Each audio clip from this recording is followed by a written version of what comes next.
Mr. Cord, earmarks, good, bad, or ugly? Well, the way I think of an earmark is, something that can't pass on its own. So they slip it into another bill that has a better chance of passing, in hopes that the earmark, or that the bill that has a good chance of passing will outweigh the earmark. Kind of like a spoonful of sugar. So I don't like earmarks. I think that they're dishonest. Because if it can't stand up to an up or down vote, it has no business being slipped into something that's going to pass. Could you imagine if somebody tried to put a small weapons ban in with a bill that provided armor to our military? Think about that one for a second. If you were not voting for the armor for our military, then you're anti-military. But if you're voting for the gun bill to get rid of it, then you're anti-gun. So where do you go with it? I think that earmarks should be completely obliterated, and I think that if it can't stand up on its own, then it has no business even attempting. Mr. Carlos, what do you think the federal government should do to limit illegal immigration? Well, the first thing we have to do as Republicans is win elections. We're in the biggest state with the most people and the most electoral votes, and the presidential candidates only come out here to fundraise. I mean, it's pathetic.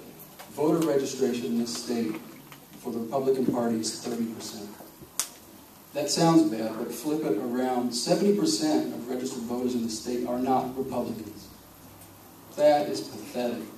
So the only way we can fix the border is to win elections. If California is a swing state or even a red state, believe me, we will dictate policy in D.C., and the federal government is the only one that can control the border. So that means we have to deal with the issue honestly. We have to approach it with respect to the people in California and the southern states as voters, with them in mind. And in order to deal with it honestly, you have to separate out labor from national security.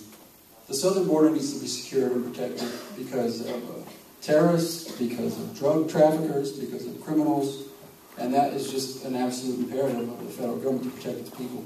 That's something we can't do if we continue to lose elections. As far as labor, I've heard many people up here already talk about labor.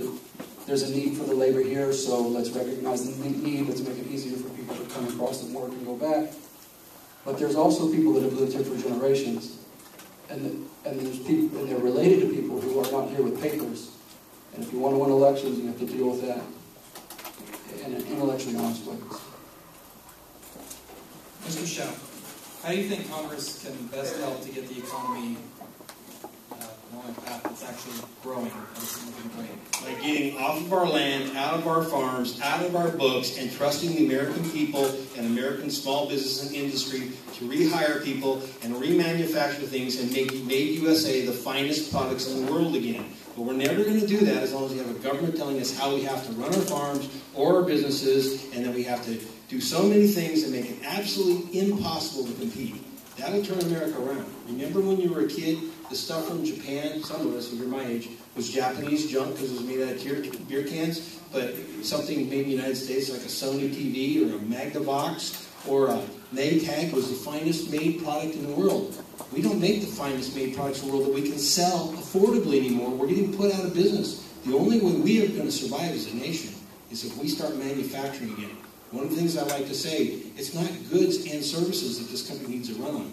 It's goods. We can't be in service to ourselves without producing anything to sell to our competitors. And we're not producing anything besides farm goods. And they used to say farm goods were usually produced in second and third world nations.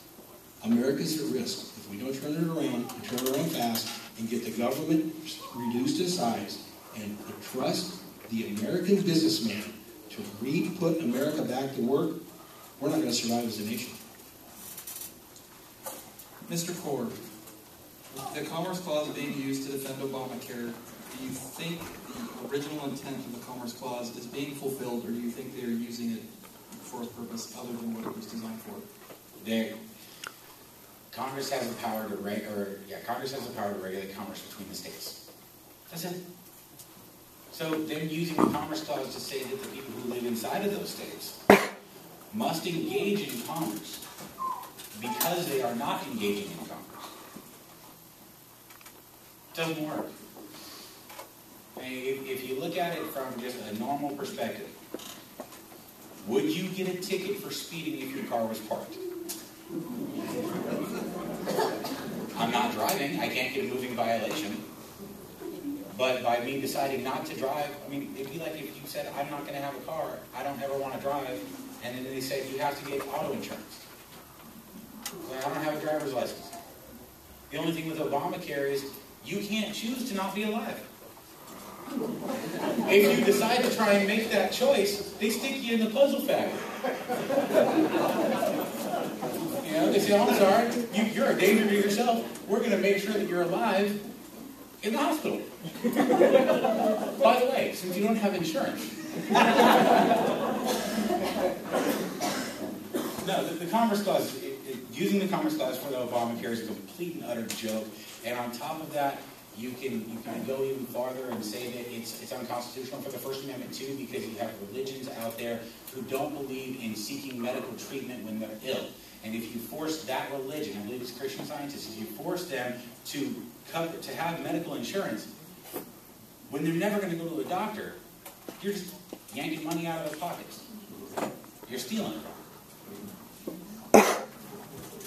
Mr. Ray, what do you think the federal government should do to help limit illegal immigration?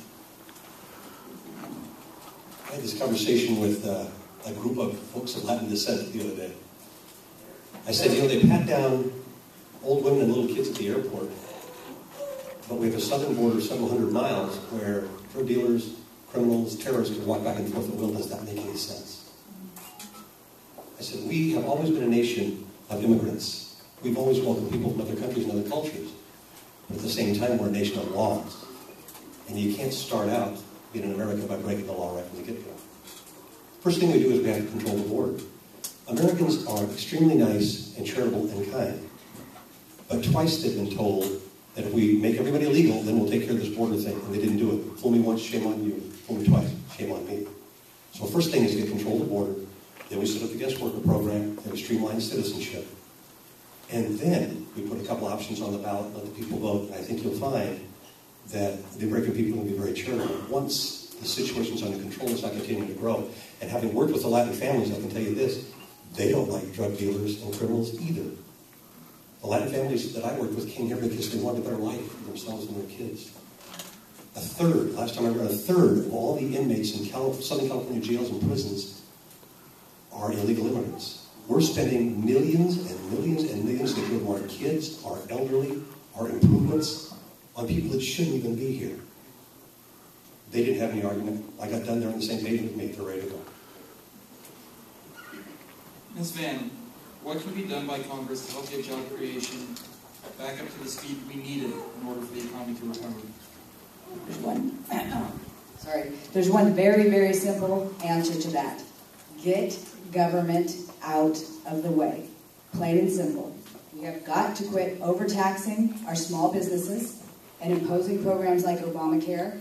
We've got to be proactive in our trade agreements and open up more markets so that we can get back to being number one in manufacturing. You know we're number two now? We're not number one in manufacturing anymore. We're number two. So we've got to get these trade markets open to our countries so that our businesses can flourish in their exports.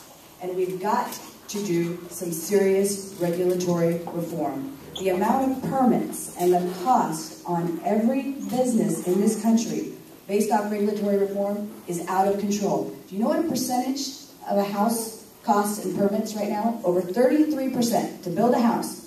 33% of that, let's say $200,000, is permits only. It's the pieces of paper you and I have to fill out to be able to build that house. Do you want to look at one of the reasons why the housing market did what it did? Look at the regulatory environment that industry has to operate in. Think about your business. I worked for my grandfather in his tire shop when I was younger. Think about the cost of disposal of that. He had a gas station. It went out of business because of the underground gas storage removal program. The regulatory is killing this country and our small businesses, and we've got to get it out of the way, folks. Mr. Tubbs, Mr. Tubbs, what is your stance on the Second Amendment and gun control? Okay, I answered that one. I'll go on for a little while longer. First of all, it's not about hunting, right? It's about our rights. Getting back to that. Getting back to who's in control of your defense, who's not. It's got to be protected.